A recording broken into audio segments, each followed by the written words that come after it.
Step outside. All right, Yate everybody. Good evening. This is Indigenous Ways Wisdom Circle, and we just like to always start with taking this time to acknowledge the traditional owners and ancestors of the tribal lands of Oga Poge Owingeh, also known as Santa Fe. We reside, and thank you all for blessing us. This evening, we are very, very excited to have Cynthia Bond.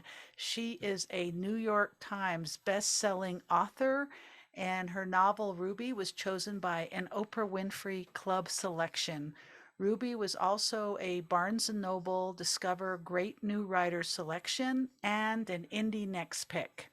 A Penn Rosenthal Fellow, Bond attended Northwestern University's Medill School of Journalism, then moved to New York and attended the American Academy of Dramatic Arts. Everyone, please welcome Cynthia Bond. Thank you so much for being with us this evening, Cynthia. Thank you Woohoo! so much for having me. It's really an honor.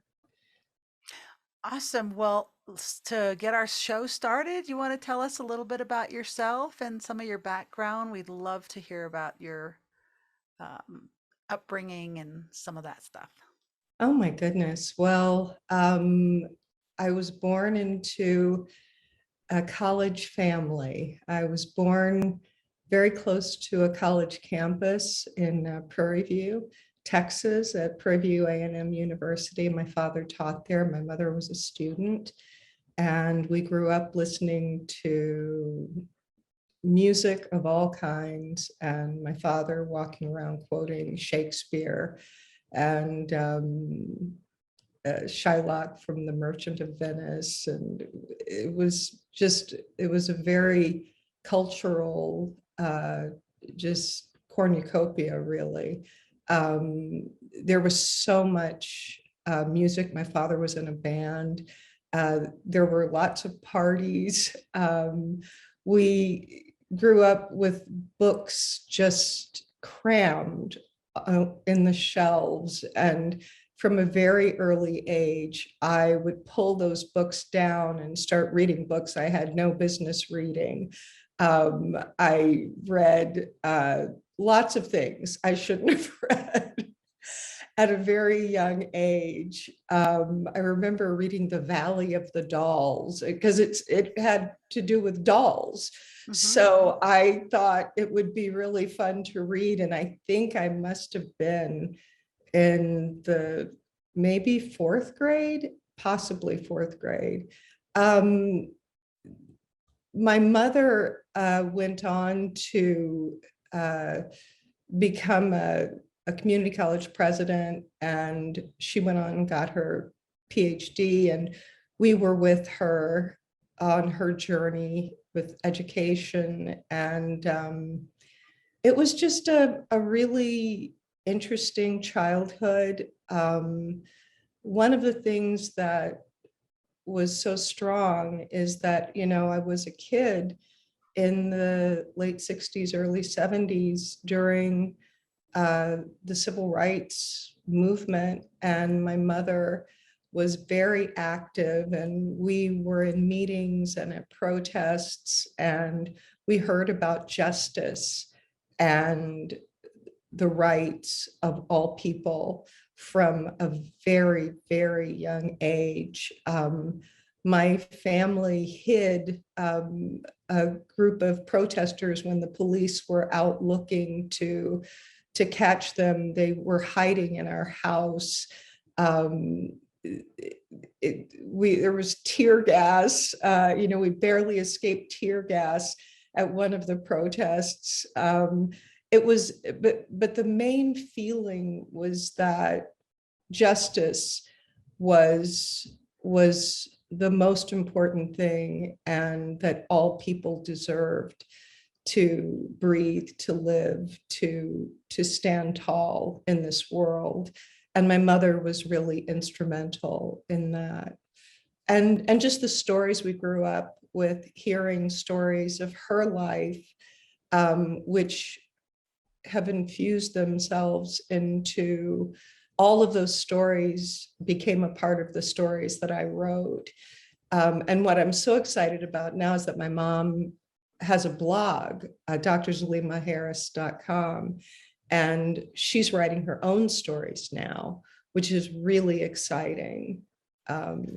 It's a wonderful thing to see. Yeah, it's really great. So that's just a little bit of my growing up. There's lots more, but that's just a little bit of it.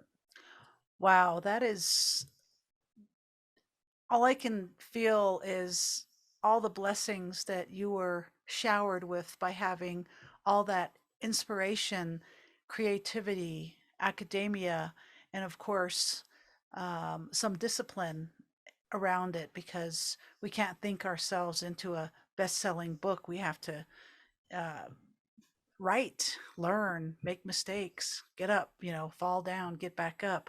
So you write about difficult subject matter. What inspires you to keep writing?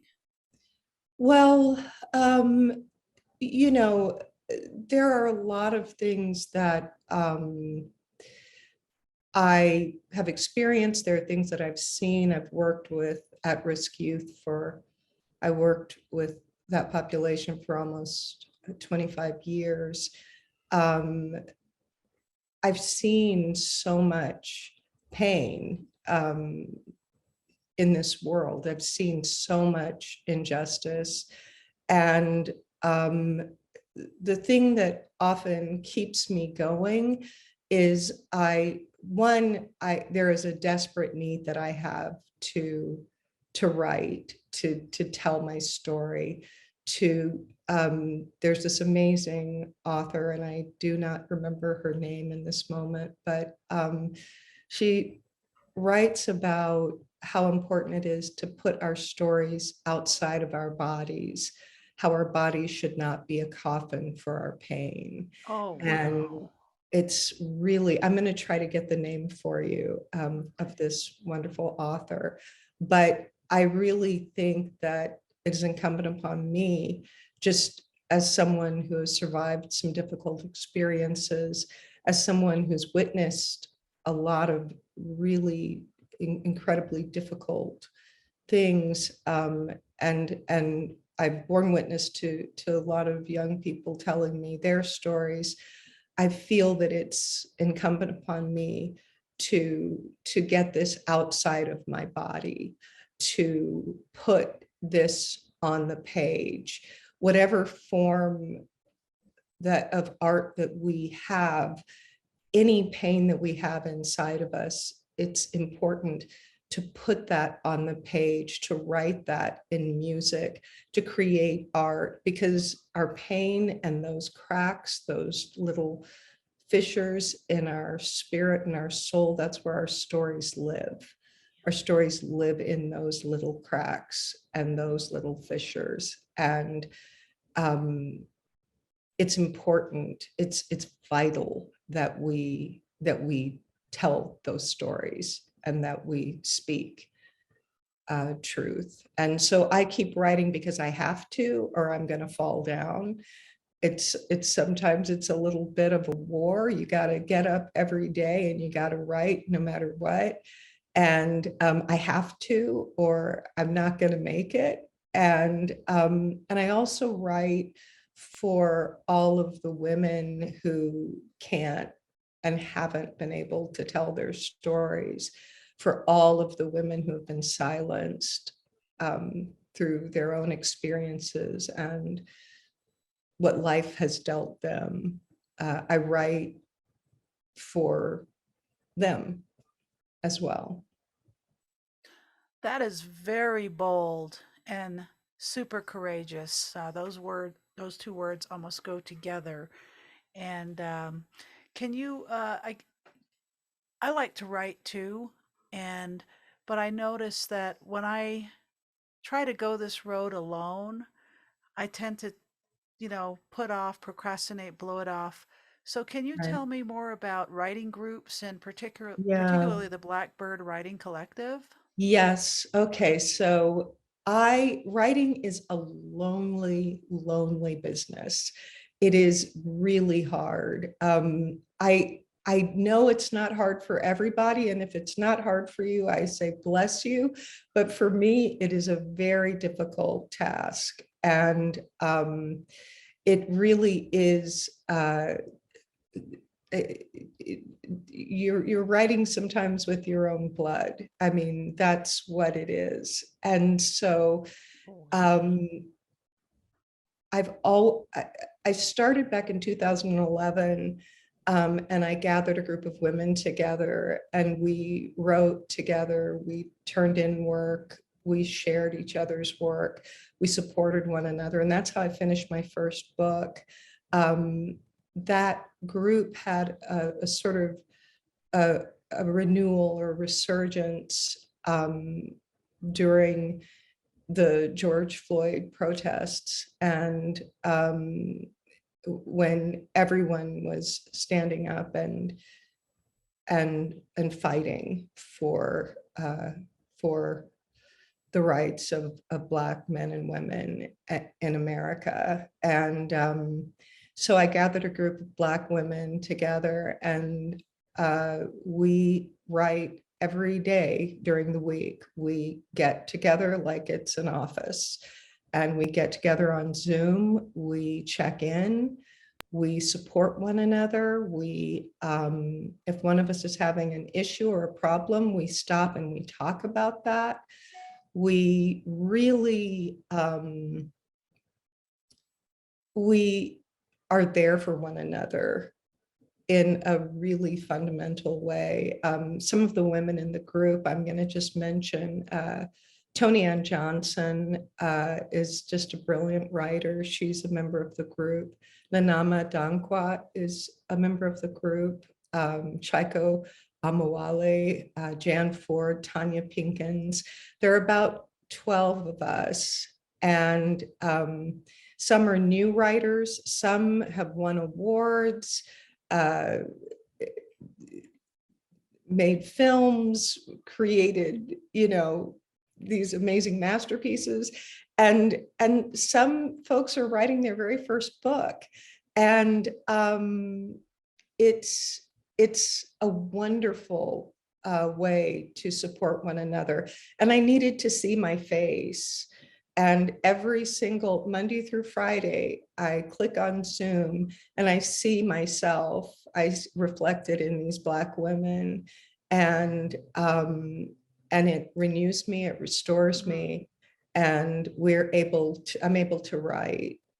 I'm able to write because of these women. That's beautiful. Yeah, I was coming from the valley, as we call it, in the Nambe area, Santa Clara area today, driving, and I was thinking about what would be a good title for a book. And what came to my mind was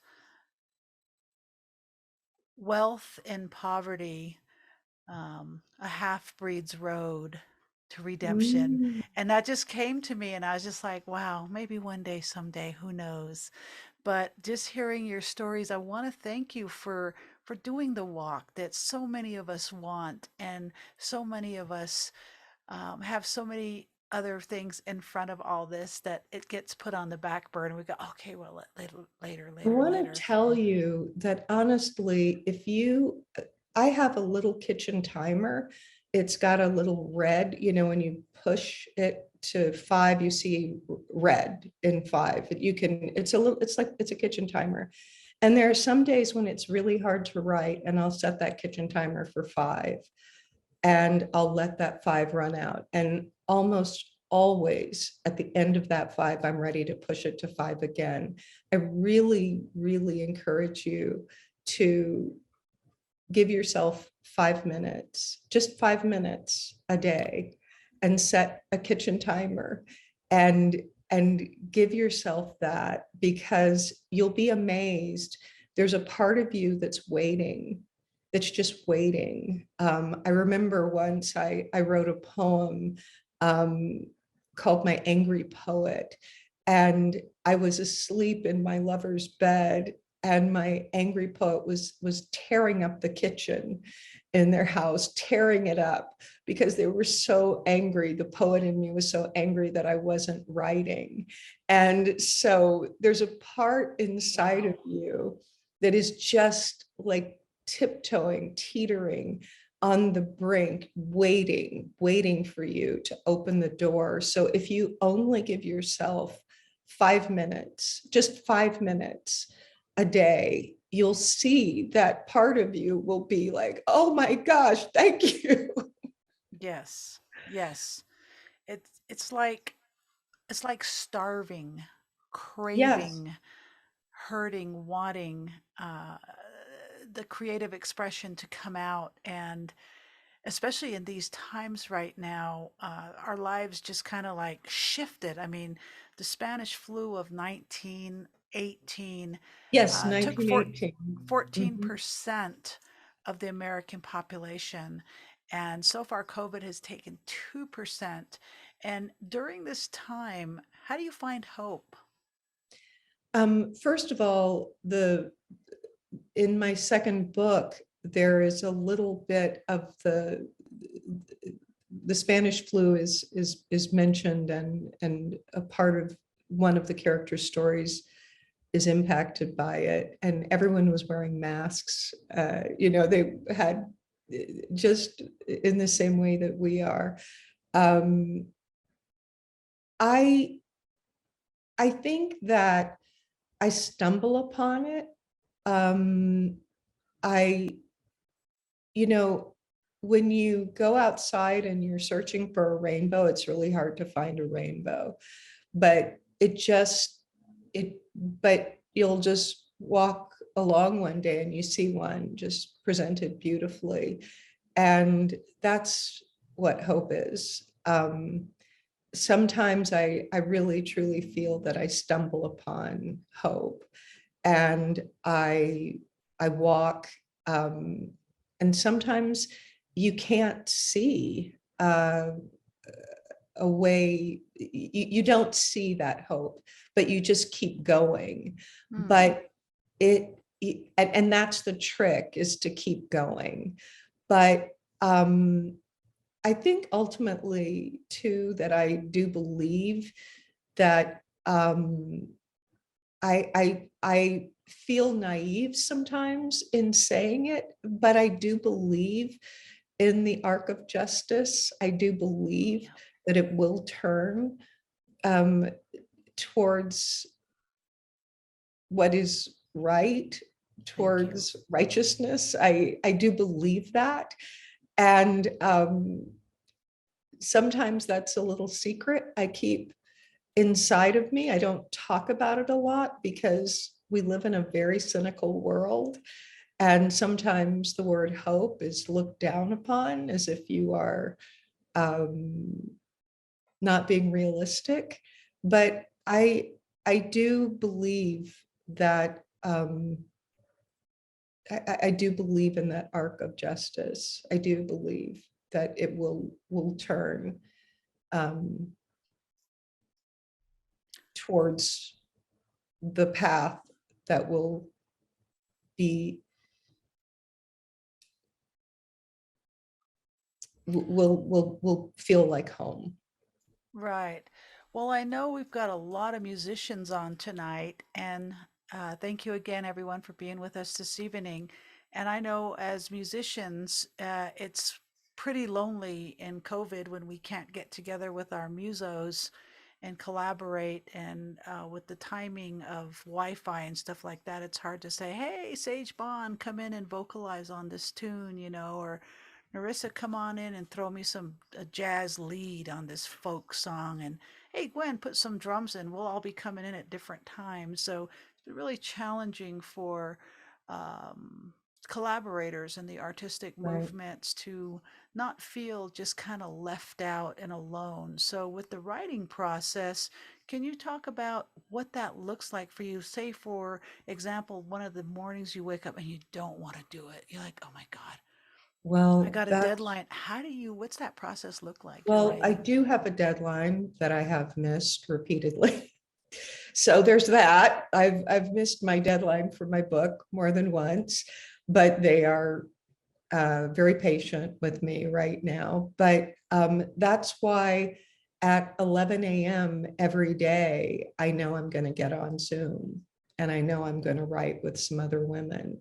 And that sometimes I write before that and sometimes I write after that, but I almost always plan a date with someone. If it's not a date with the wonderful women I'm writing with, then I plan an evening date with another writer and we get together, we talk, and then we write. So I still, even though it's an individual process, and it is a lonely process, I am able to work because of the other women I'm working with. Right, right. Wow, that's inspiring, because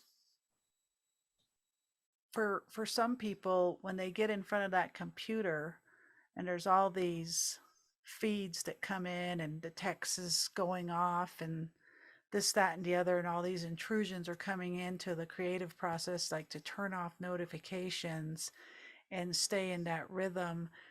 When you sit down to do that, I'm sure you have your way to not get distracted.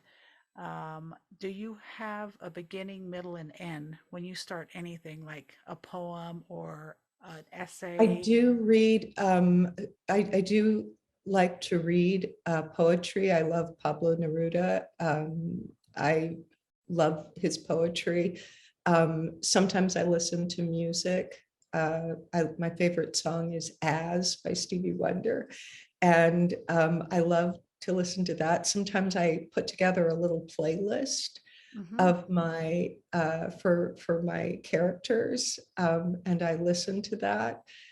Um, there are a lot of tricks. I have a lot of, I'm a teacher as well, and so Oh, I have a lot of um, little tricks that I use, a lot of exercises that I use when I'm feeling stuck. And so I've got those up my sleeve, which I'm grateful for, and that I've learned from really wonderful teachers. And so I do need that inspiration or one of those tricks sometimes to get me started. Um, and the biggest, there was an amazing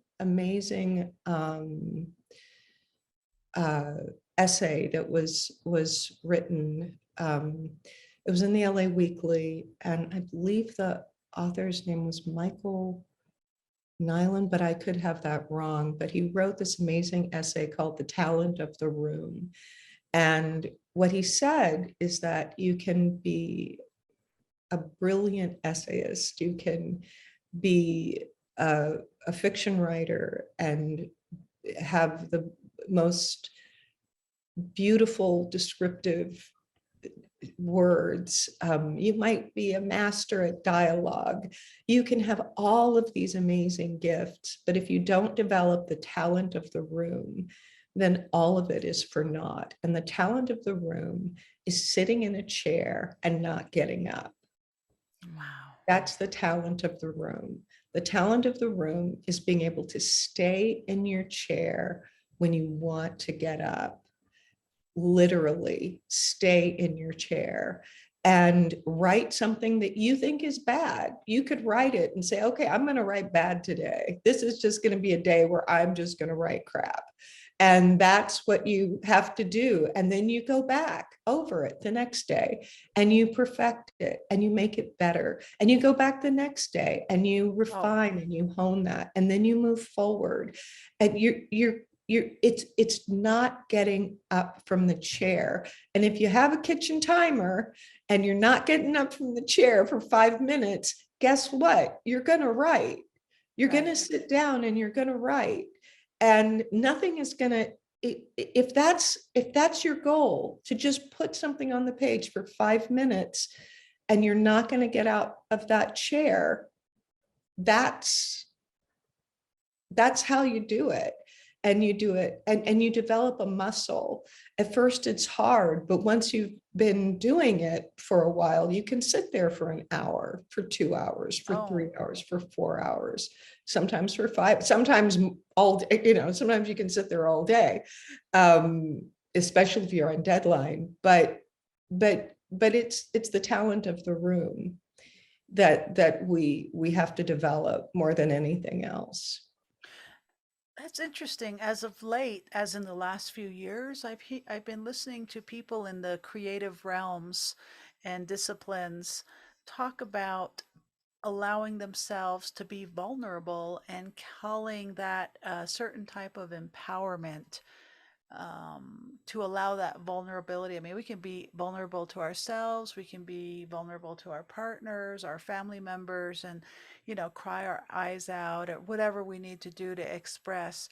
But to be vulnerable on a page that's going to possibly be published, can you talk a little bit about that? Well, you have to develop I have a couple of really great talents. One is that I'm really good at lying to myself. It comes in it's a very handy talent, especially when it comes to writing, because I just tell myself, and I believe myself because I'm very good at fibbing to myself. I tell myself that nobody is going to read this. That's what I say. I tell myself, you don't have to show this to anyone, but Right. you are going to write it. You don't have to show it. You don't have to, you don't have to show any single word to a living person, but you're going to put it on the page. Nice. And that's, and I don't know if you have that skill, if you're good at doing that, but if you aren't, develop it just a little bit, and learn that you can tell yourself that, I mean, that's one of the things that I really try to do a lot with my students who are having trouble just putting words on a page. It's like nobody has to read it, Wow. but it's between you, your soul, your spirit, and there's a breath of truth that happens between your heart and that page, and that's all you have to do. And that's it. And you might make a different decision Oh, yeah. tomorrow. You might decide to share that with your partner.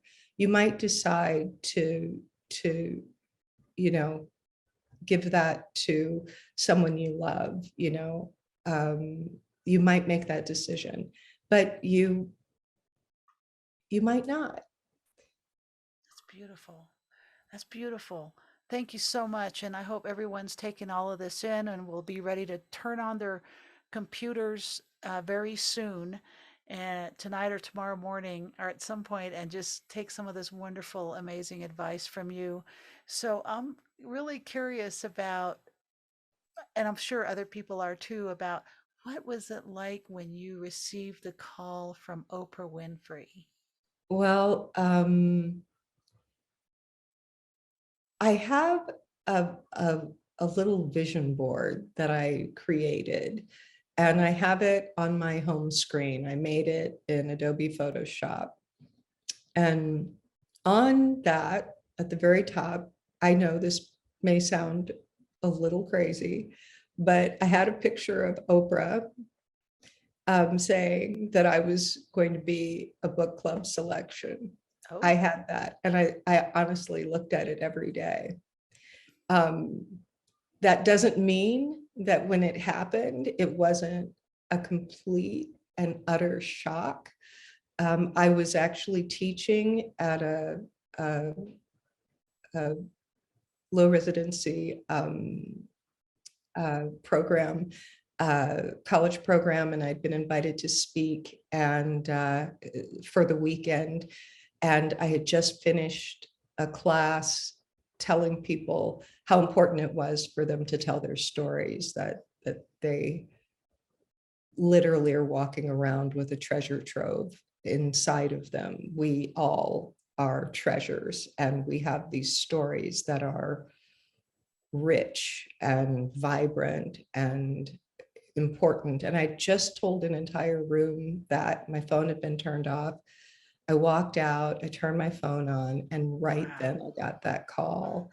And she told me who she was, and I believed her. I didn't doubt for a second that it was her. And she told me she'd read my book.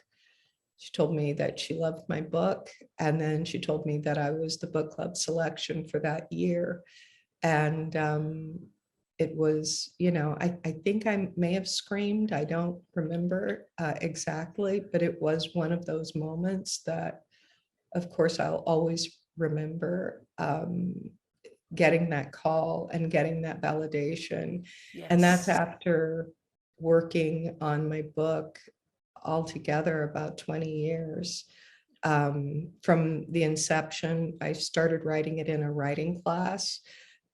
These characters just spilled out and they tumbled onto the page, and then they just grabbed me and carried me along. I didn't know it was a book at first, but they dragged me along and forced me to write about them.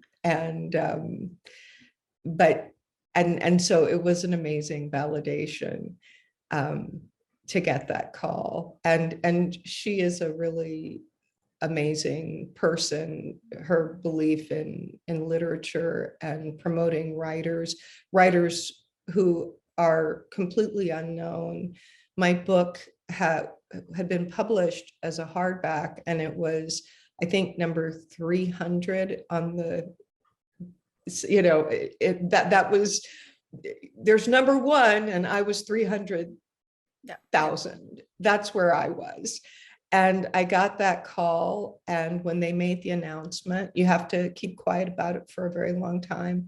When they made the announcement, my book shot up to be, I was on the New York Times bestseller list, just on the basis of that announcement. And I stayed there for weeks, and it changed the trajectory of my career as a writer.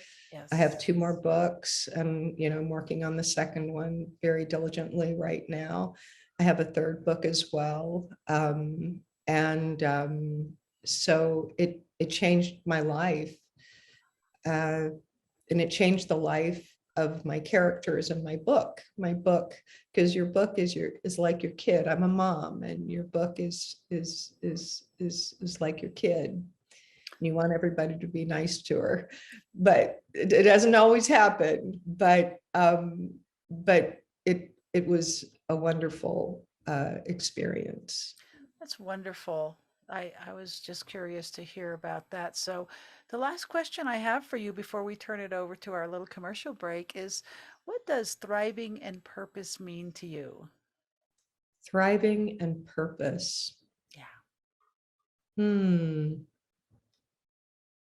I feel, I think the idea of thriving, the first image I get is of this rich field of, that's growing and being filled with water and nutrients and the sun. But I don't know if I have that. I feel like what thrives in me is inside of a little box in my spirit. But it's there, and it seeks light, and I water it, and I nurture it, but it takes work. It is like a little flame, really, that I have to feed. But it's not a bonfire, but it sustains me and it keeps me going. And a purpose, my goodness,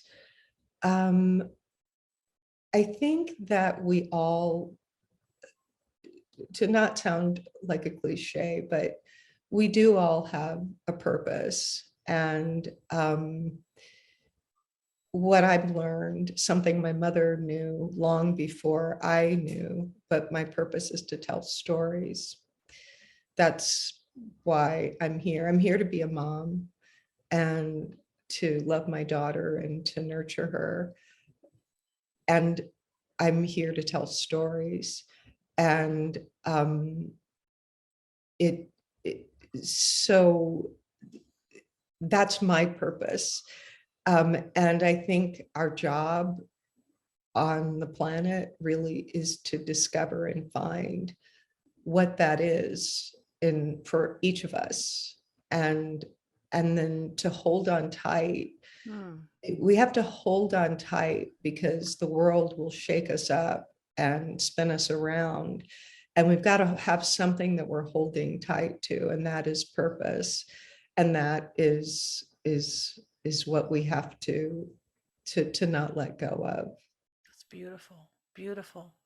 Well, thank you so much, Cynthia, for being with us tonight. And we are so grateful to know you and your family. And we want to continue to know you and your family and continue to follow you, read your work, and support you in any way we can. So thank you. And I am going to pass it on to our beautiful Elena.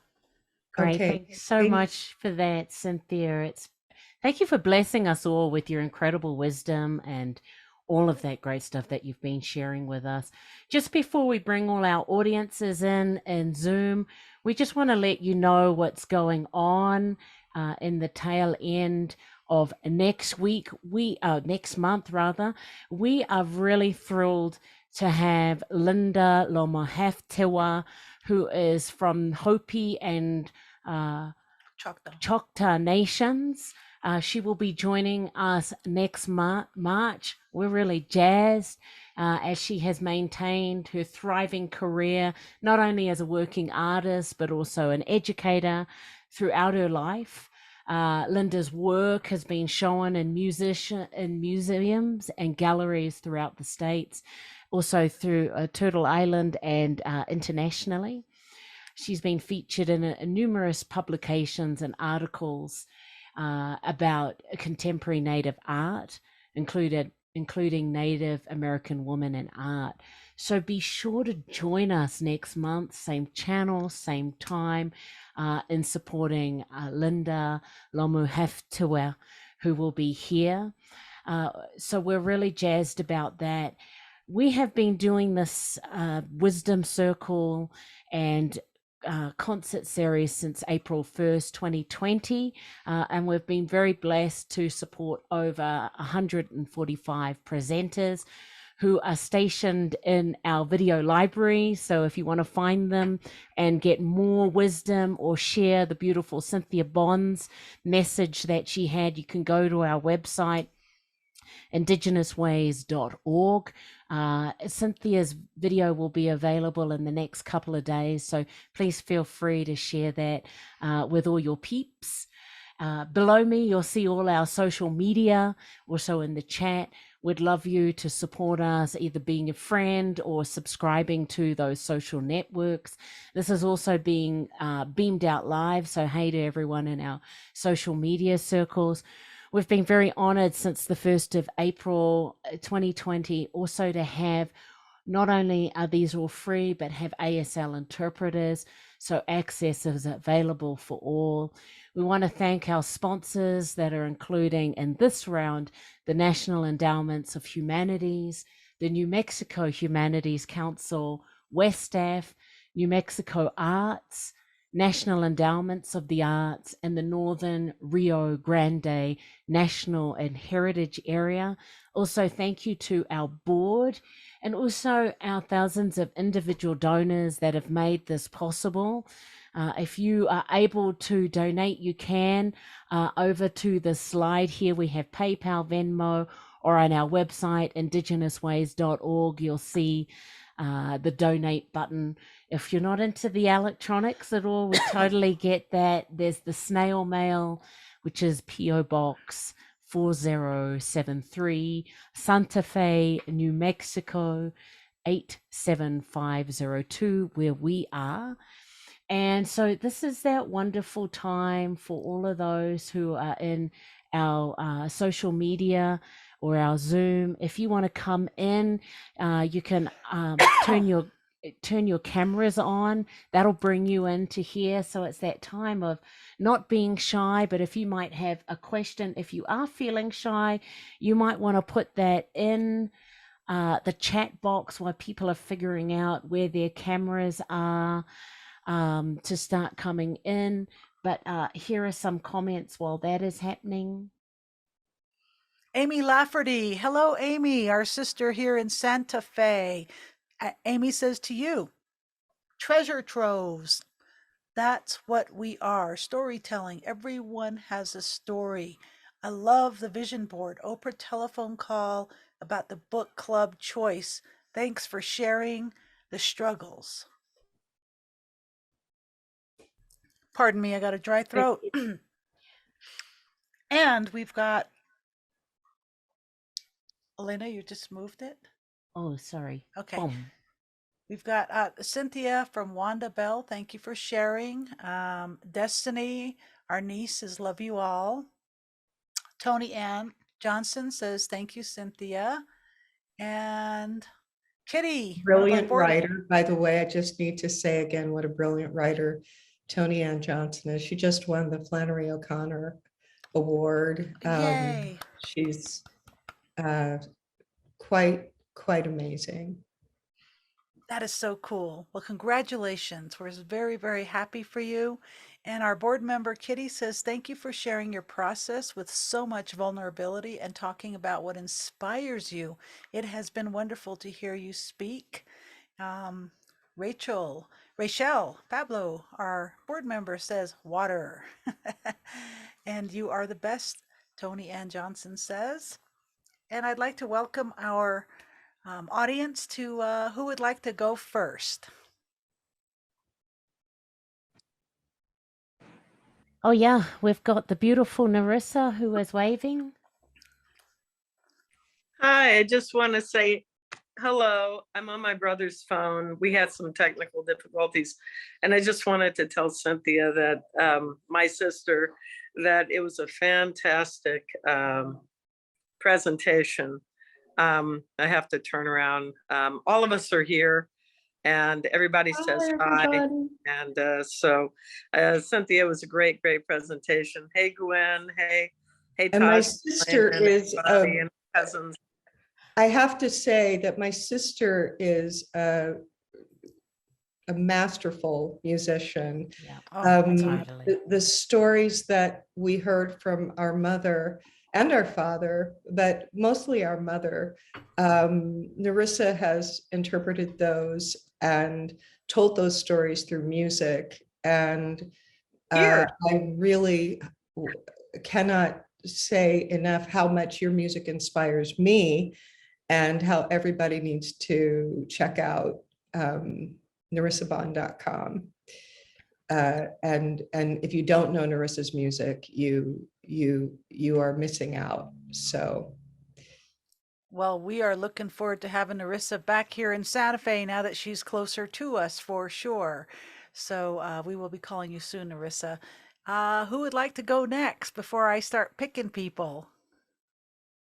So while our shy crowd are figuring out where their microphones are to unmute and ask questions, Narissa, it's so beautiful to see you. Wanda, you're there, would you? And you look nice and closer. Is there any words or questions or anything like that you'd like to say or share with the beautiful Cynthia? Oh, me? Yeah. Oh, I just enjoyed the presentation. It was just fantastic. It was really good. I have been fortunate to be able to see Cynthia present. And it was just really, no one could see me, but we're all sitting in a room, my mom, my brother, and I had my mask on, but I was just kind of smiling behind my mask. At the beautiful presentation. It was just really good, Cynthia. Very good presentation. And yeah, just fantastic. I can't wait until the book is finished, and I can't wait until I sit down and I can read it. I'm looking forward to it, but I'm also enjoying your process too. watching you. It's fascinating. I'm in awe. So Thank you. yeah, There is something that happens when the pieces start to come together. That's why I always tell writers not to give up, because really sometimes it's like you're wandering around in the dark. You have all these disparate segments and things, and you're like, how does this fit? And then it can be through a dream or meditation, or one day it just all connects and all the pieces start clicking together, and you're like, of course that's there, because that needs to be, so it's really, there are these miraculous moments that happen as a writer when quite literally all of the puzzle pieces start, that little sound when a piece sort of snaps into place, that satisfaction that you feel, that happens sometimes. And I've been experiencing that lately, which has been really, that's the gift, that's the mana, that's when you know you're on the right path. Very cool. Thank you for that. And let's go to our sister Gwen. Hey, Gwen, how's it going in Georgia there, sister? I knew when you asked me to unmute, you were going to call on me next. Hey, Cynthia. Hi Gwen. You remember me, right? Of course. Of course. This is something I don't think I've ever heard you talk much about, and I hope I'm not putting you too much on the spot, but there's a little movie called Death by Temptation. Oh my gosh. I hope it was a good experience. What was it like doing that movie? So first of all, we all have our little secrets, and that's mine. Thank you. Let's move on. No, Okay. You're off your Christmas list, Gwen, FYI. No, I was an actress for a time in my life, and I did a horror movie where I was a very bad person, but it really is a part of my past that is not active in my life right now. So it was an experience, and now it's over. So I enjoyed the movie. that's good. I want to see it. Now I'm Okay. curious to see it. Yeah, me too. Oh my gosh, it's got a lot of issues that, anyway, I don't want to say anything bad about it. I was very young, and it was a wonderful experience at the time. So Absolutely. Beautiful. Thank you for that, Gwen. Look, we're going to go to Phoenix, and after Phoenix, we're going to go to Tony. Thanks, Phoenix. Good to see you. And thanks, Gwen, for the question. Thank you, Cynthia Bond, for your wisdom. I love what you said. I'll carry it with me. The discovering, or if you don't find the talent of the room. Where did that come from? Obviously, you're a writer. So, I mean, I love that, sitting in the chair. Why have I heard that so many times and never done it? So I think we'll see. And then I loved also what you said about when you do that and you're sitting, and all of a sudden you said, eventually you can sit, and then eventually you sit for hours, and then a breath of truth comes, that happens between your heart and the page. That was wonderful. And I don't know, I remember another writer that I loved, and why I can't remember her name at this moment, always said the story has to inhabit you. And you said that your characters dragged you into writing. So I love that you're putting that out for all of us to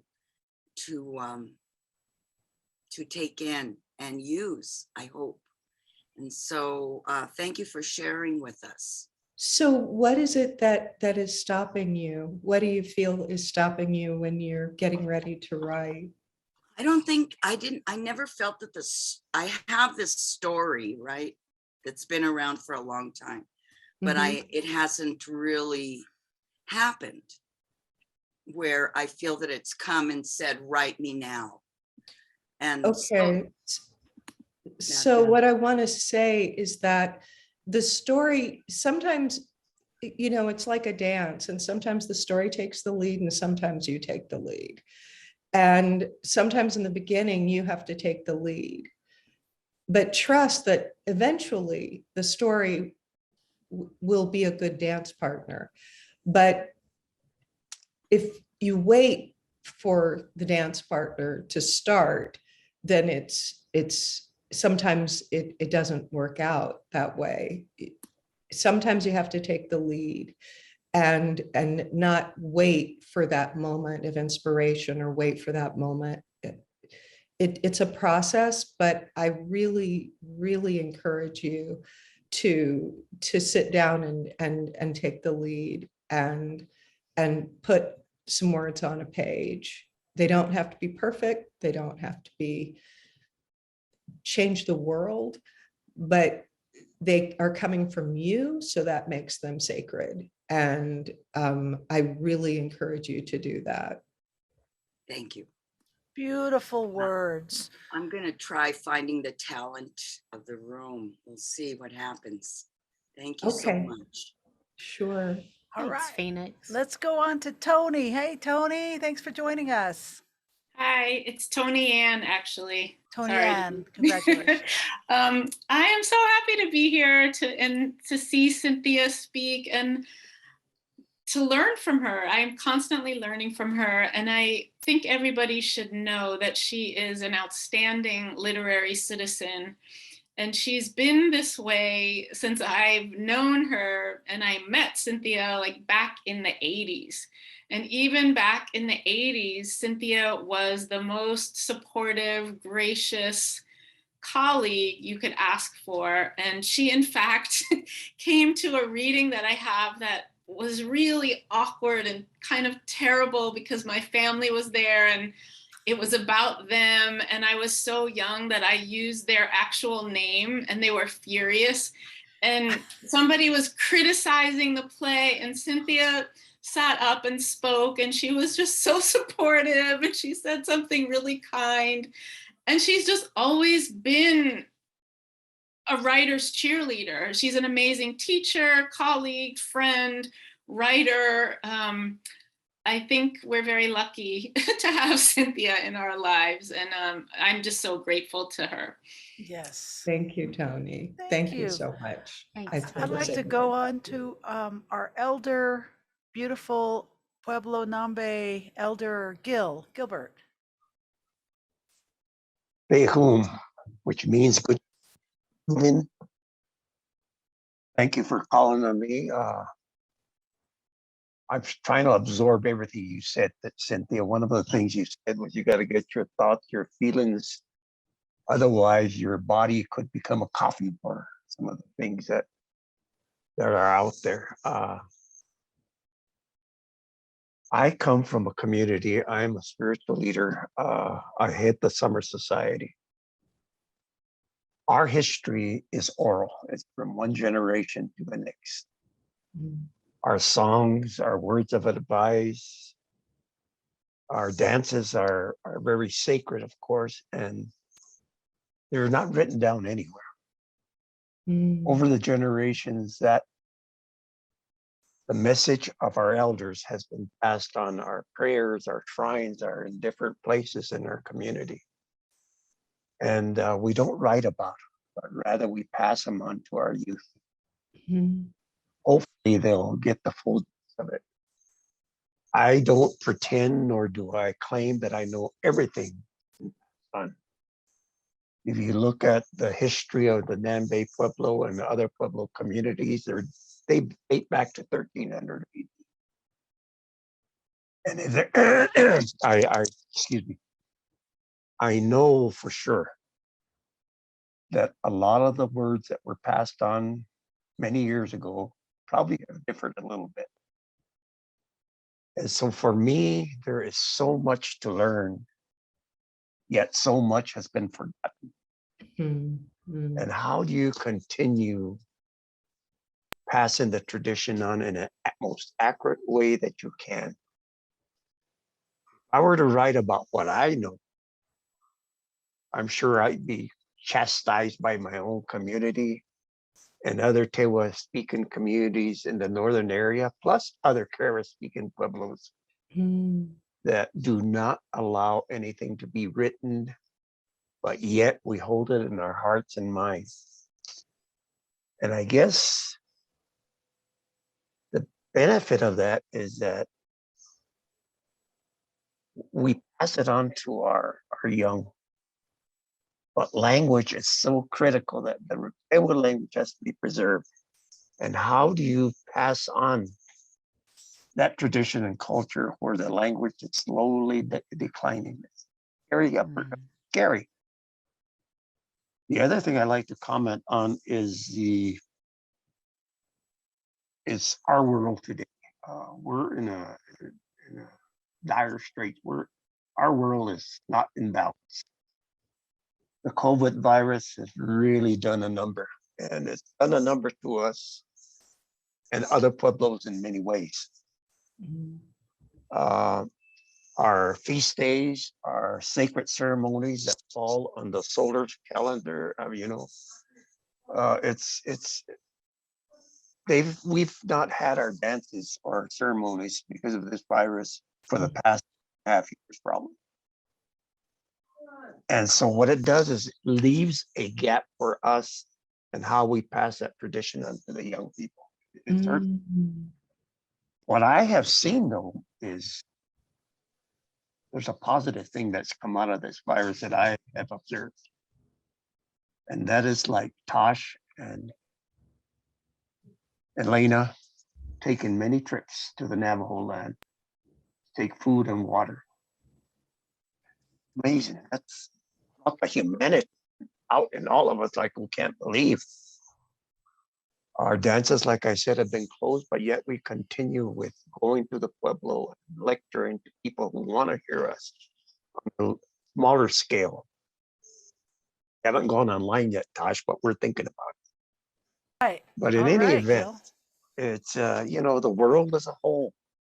If you look at how many food banks have been out there to support the human being who are in need. If you look at some of the cities that have had the highest pollution levels ever recorded, when the COVID virus hit, pollution levels in those places like Los Angeles, New York, and other places, their pollution levels went down. And it tells me Mother Earth is very happy. She is happy because her land, when the Creator created Earth and the solar systems and all that and us humans, our Creator's intention was to live in peace and harmony and to accept the diversity of the world. Mm. Yet, it seems to me that mankind, for whatever reason, has done a good job of saying, no, you don't belong here. Oh, no, you can't do that. It's just crazy. Our political arena it's unbelievable where we're at. I agree. And where are we going to go? I just feel that we can't give up on ourselves or on the world or our state, our family. We just can't do that. Yeah. We got to continue. And I appreciate what you said about we can't be a coffin for all what we have in our heart and mind and our souls. We can't. And that was a quote from a really talented author. Her name is Iya Ehime Ora. And that was a quote from her. And it was one that was shared in our writing Zoom group. And that's where I heard that.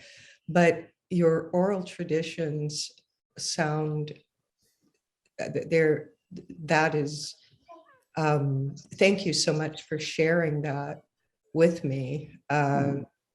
I felt that there's so much power in those traditions. And I want to ask you, you were saying that if you were to write it down, people would be angry at you. The question is, do you have a desire to write it down? If you don't have a desire, that's one path, and that's the journey that you are supposed to take. But my question is, do you have a desire to write it down? I have a desire, yes, and I have done that. It's very private, of course. That's And really yeah, and it's black and white, in my little safe, in my little world. mm-hmm. But as a summer society head, I have a right and a left arm. There are individuals that sit on my right and left hand side. If something should happen to me, then that is a responsibility of the right hand. The left one will move to the right, and then we'll initiate somebody else. That's sort of how I operate. And when I write, it's for their eyes only, the two individuals I mentioned. I have Awesome. to tell you, Awesome. I used to work with homeless youth for decades. And I remember there was a young woman, she was wanted to take her life, and her friend, her name,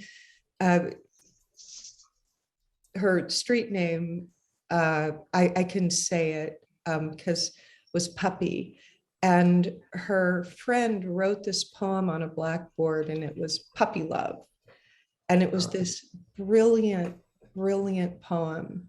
And I read it once, and then he took it and he erased it. No one ever carried it, but it's in my heart, and it's with me, and it will always, always, always be with me. And so there are some stories have different paths, they have different journeys, but that poem was supposed to exist for that moment written, and then it was supposed to be erased, and it will stay inside of me like a beautiful ghost. Yeah. It will stay with me like a spirit, like a beautiful spirit. Yes. This is so beautiful. Gosh, thank you Yeah. all for this conversation tonight. Everybody, thank you, Elder Gill, and thank you everybody for joining us tonight. And let's give it up for Cynthia Bond. Let's all check her out, Cynthia, on her website, and let's support her writing, and let's pass on the word, everybody. Thank you so much for joining us tonight. Thank We you love for you all. having me. Thank you so much for having me. This has been a wonderful gift. So thank you. Touch the earth.